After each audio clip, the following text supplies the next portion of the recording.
Guys, आज हम पढ़ेंगे मैथ का एक इम्पोर्टेंट लेसन।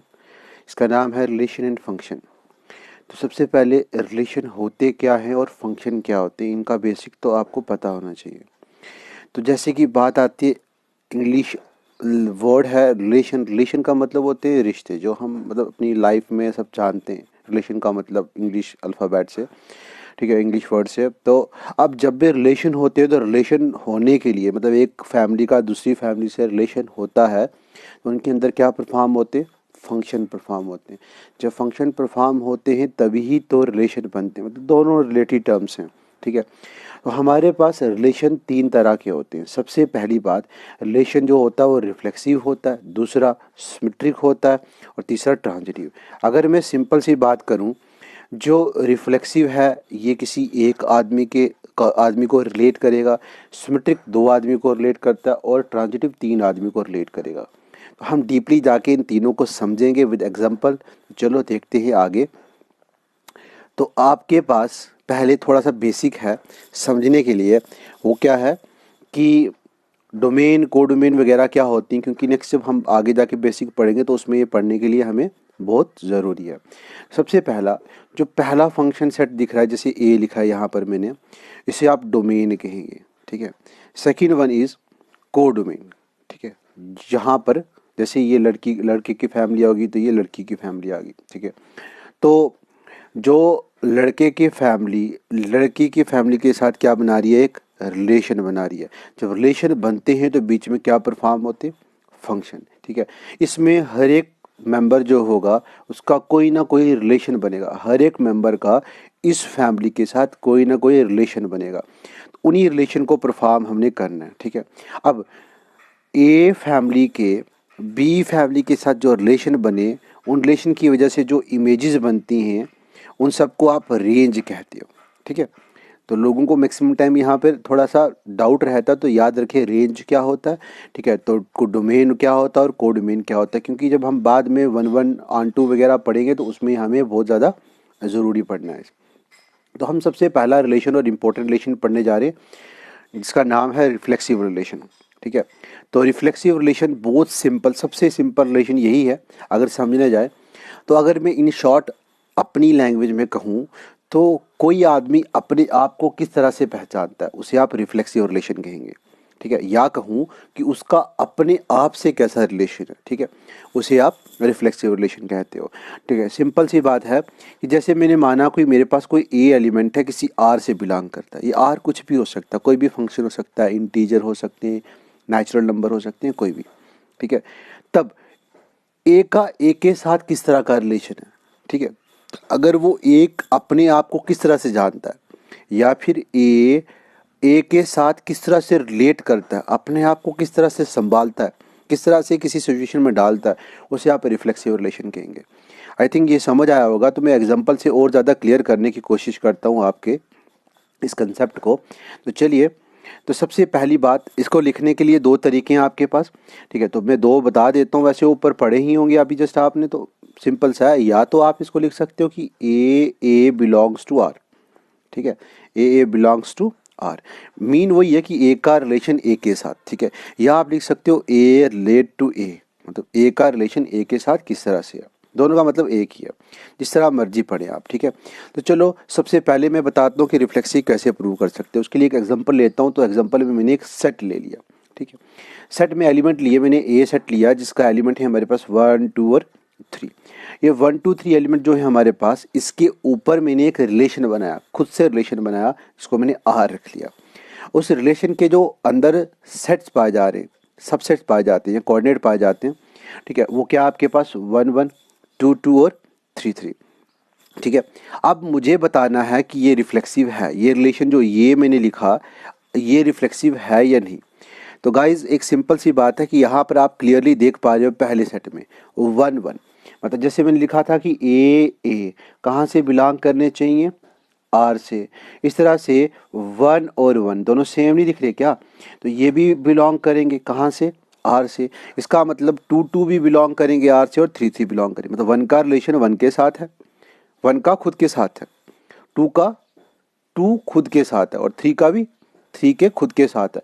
इसका मतलब क्लियरली ये जो भी रिलेशन बना आपका, वो रिलेशन क्या बन गया, रिफ्लेक्सिव बन गया। अगर इसमें अभी कोई डाउट है तो मैं और एग्जाम्पल समझाता हूँ।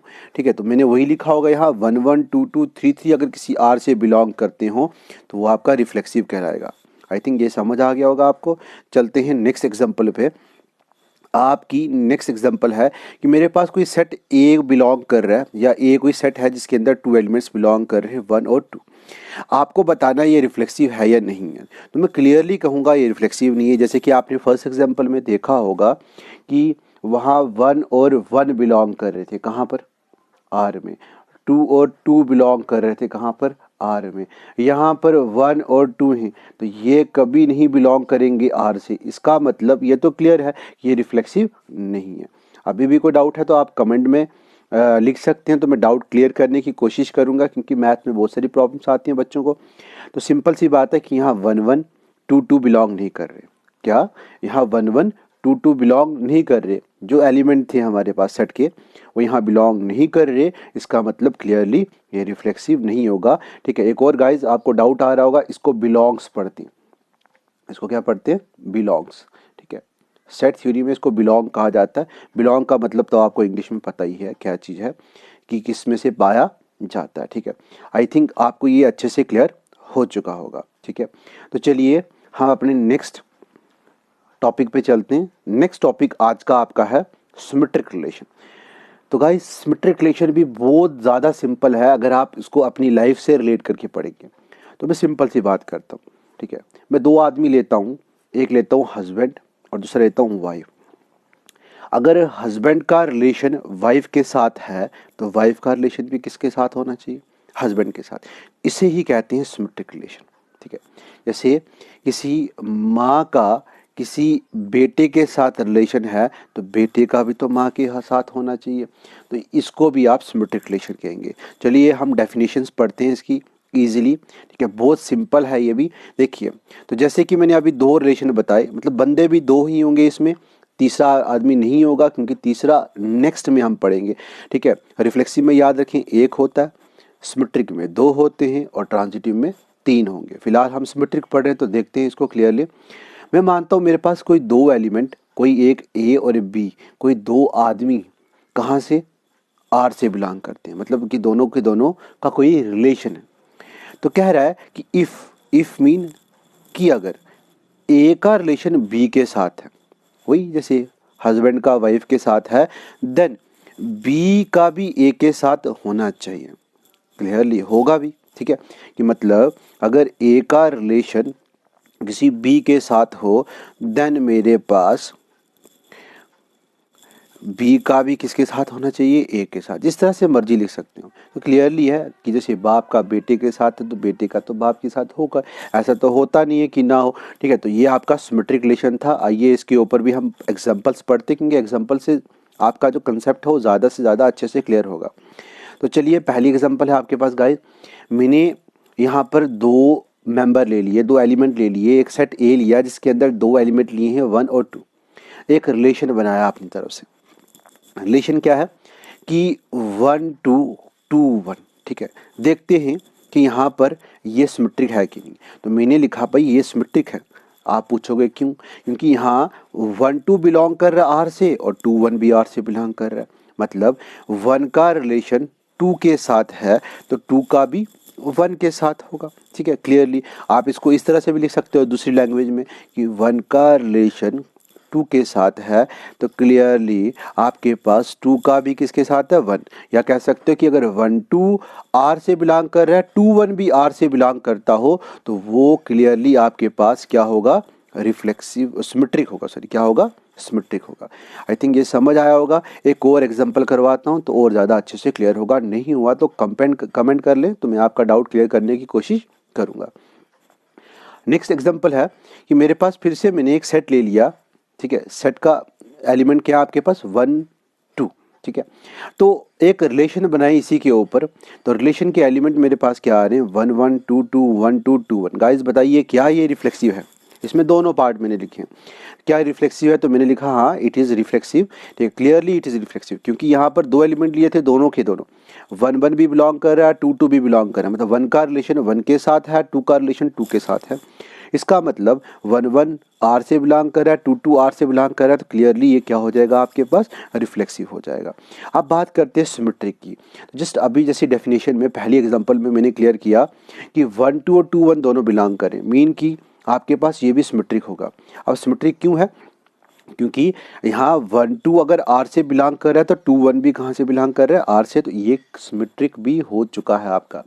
आई थिंक इसमें कोई भी डाउट नहीं होना चाहिए आपको। आप इसको ऐसे भी कर सकते हो कि आपके पास अगर 1 का रिलेशन 2 के साथ है तो 2 का भी किसके साथ होना चाहिए, 1 के साथ होना चाहिए। आई थिंक आपको ये अच्छे से क्लियर हो चुका होगा, ठीक है। तो क्लियरली अब चलते हैं हम अपने नेक्स्ट टॉपिक पे, ट्रांजिटिव। ट्रांजिटिव रिलेशन क्या होता है कि हम इसमें 3 एलिमेंट्स लेते हैं, 3 मेंबर आते हैं, ठीक है। इसमें 3 इंसानों का रिलेशन देखेंगे। जैसे एक हस्बैंड का उसकी वाइफ के साथ रिलेशन है, वाइफ का किसके साथ, उसके बेटे के साथ, ठीक है। अब बेटे और वाइफ के बेटे का और हस्बैंड का भी रिलेशन तो होना है, ठीक है। इसको आप कहते हो ट्रांजिटिव रिलेशन, ठीक है। बहुत सिंपल है ये भी, ठीक है। तो इसको मैं और एग्जांपलों से समझाऊंगा क्लियरली करके। जैसे बाप का माँ के साथ रिलेशन है, ठीक है। तो अगर बाप का, ठीक है, माँ के साथ रिलेशन है, तो माँ का बेटे के साथ रिलेशन है, तो बेटे और बाप का रिलेशन भी तो होगा, ठीक है। ये तो सबको पता है, ठीक है। तो इसका मतलब ये ट्रांजिटिव रिलेशन हो जाएगा, ठीक है। तो चलिए 3 एलिमेंट हमने यहाँ पर लिए, ए बी और सी, ठीक है। तीनों किसी आर से बिलोंग करते, आर कोई रिलेशन है, कोई फैमिली है, कोई सेट हो सकता है, ठीक है। अच्छा, तो मैं कहता हूँ कि अगर मेरे पास ए बी बिलोंग करते हो आर से, कोई बी सी बिलोंग करते हो आर से, देन मेरे पास ए सी भी कहाँ से बिलोंग करते होंगे, आर से। आई होप ये समझ आया होगा थोड़ा सा आपको। मीन कि अगर ए का रिलेशन बी के साथ है, बी का सी के साथ है, तब ए और सी का भी तो होगा। मतलब कि अगर ए बी किसी सेट से बिलोंग करते हैं, बी सी बिलोंग करते हैं, तो लास्ट के दोनों ए और सी भी बिलोंग करेंगे किससे, आर से। आप जिस तरह मर्जी से याद रख सकते हैं, बहुत सिंपल रिलेशन है। तो मैं दूसरी तरह से भी लिखा होगा इसको, देखें क्या, अगर ए का रिलेशन बी के साथ है, बी का सी के साथ है, तो ए का सी के साथ भी होना चाहिए। तो ए सी अगर बिलोंग करेंगे तो इसका मतलब वो ट्रांजिटिव है। चलिए कुछ एग्जांपल करते हैं इसके ऊपर, ठीक है, सारा डाउट क्लियर हो जाएगा आपका। तो फर्स्ट एग्जांपल मैंने लिखी 3 एलिमेंट, ठीक है। 3 एलिमेंट से ही ट्रांजिटिव बना सकते हो, अदरवाइज ट्रांजिटिव नहीं बनेगा, ठीक है। तो ट्रांजिटिव में मैं पहला सेट ले रहा हूँ 1 2 3, 3 एलिमेंट लिए, तो एक रिलेशन बनाया आर, आर में 1 2 2 3 और 1 3 बिलोंग कर रहे हैं क्लियरली। एक यहीं से देखते हैं कि ट्रांजिटिव है कि नहीं। देखो यहाँ 1 का रिलेशन 2 के साथ है, 2 का किसके साथ है, 3 के साथ। तो गाइज 1 और 3 का भी तो होना चाहिए, तो 1 3 बिलोंग कर रहे हैं, इसका मतलब ये क्या बन गया, ट्रांजिटिव। वापस से रिपीट कर रहा हूँ, अगर 1 का 2 के साथ है, 2 का 3 के साथ है, तो लास्ट का और फर्स्ट का एलिमेंट, मतलब दोनों पहले सेट के फर्स्ट और लास्ट एलिमेंट भी आगे बिलोंग करने चाहिए, तो वो भी बिलोंग कर रहे हैं, इसका मतलब ये क्या हो गया, ट्रांजिटिव हो गया। वापस से रिपीट करता हूँ दूसरी तरह से कि अगर डेफिनेशन के हिसाब से रिलेट करके, अगर ए का रिलेशन बी के साथ है, बी का सी के साथ है, और ए और सी का भी होना चाहिए, और यहाँ पे ए भी है और सी भी है, तो इसका मतलब ये आपके पास ट्रांजिटिव रिलेशन हो चुका है। चलिए, तो क्या लिख दिया मैंने कि इट इज़ ट्रांजिटिव। ट्रांजिटिव क्यों है, क्योंकि यहाँ 1 2 बिलोंग कर रहे हैं आर से, 2 3 बिलोंग कर रहे हैं आर से, 1 3 भी बिलोंग कर रहे हैं कहाँ से, आर से, तो ये ट्रांजिटिव आ गया, ठीक है। आगे एक और बात है कि ये रिफ्लेक्सिव नहीं है। आप रिफ्लेक्सिव में डेफिनेशन जैसे आपको याद होगी कि आपके रिलेशन में 1 1 होना चाहिए, नहीं है, 2 2 होना चाहिए, नहीं है, 3 3 होना चाहिए, नहीं है, इसका मतलब ये रिफ्लेक्सिव नहीं है। तो क्लियरली मैंने लिख लिया it is not reflexive, because क्योंकि 1 1 2 2 3 3 यहाँ बिलोंग नहीं करे। गाइस अभी बताया था ये बिलोंग होता है तो कट कर देंगे, तो इसे डज नॉट बिलोंग्स टू कहते हैं, क्लियर। अच्छा, अब आप मुझे पूछेंगे कि ये सिमेट्रिक है या नहीं। सिमेट्रिक भी नहीं होगा, क्योंकि it is not symmetric, because आप ऊपर रिलेशन में देख सकते हो, रिलेशन में 1 2 तो बिलोंग कर रहा है आर से, मगर 2 1 बिलोंग नहीं कर रहा। मतलब ए का बी के साथ है, मगर बी का ए के साथ नहीं है, इसका मतलब ये सिमेट्रिक नहीं है, ठीक है। तो गाइज आपके लिए एक और मैं एग्जांपल दे रहा हूँ, आप ट्राई करें, मैं और एग्जांपल आपके लिए लेकर आऊँगा इससे अच्छी, अगर आपका रिस्पॉन्स अच्छा रहा तो। उसके लिए मैं एक सेट दे रहा हूँ, जिसमें सेट को मैंने लिखा ए, और ए के अंदर एलिमेंट हैं मेरे पास ए बी और सी, ठीक है, जिस पे रिलेशन बना है आपके पास, ठीक है, ए और बी, ठीक है, और ए बी और बी सी, ठीक है। तो ये एक रिलेशन है, इसको चेक करेंगे कि ये सिमेट्रिक है, रिफ्लेक्सिव है, ट्रांजिटिव है कि नहीं है, ठीक है। तो आई थिंक आपको ये क्लियर हुआ होगा। तो आप प्लीज़ चैनल को सब्सक्राइब करें ताकि मैं आपके लिए और अच्छी से वीडियो बना कर लाऊँ। Thank you for watching this.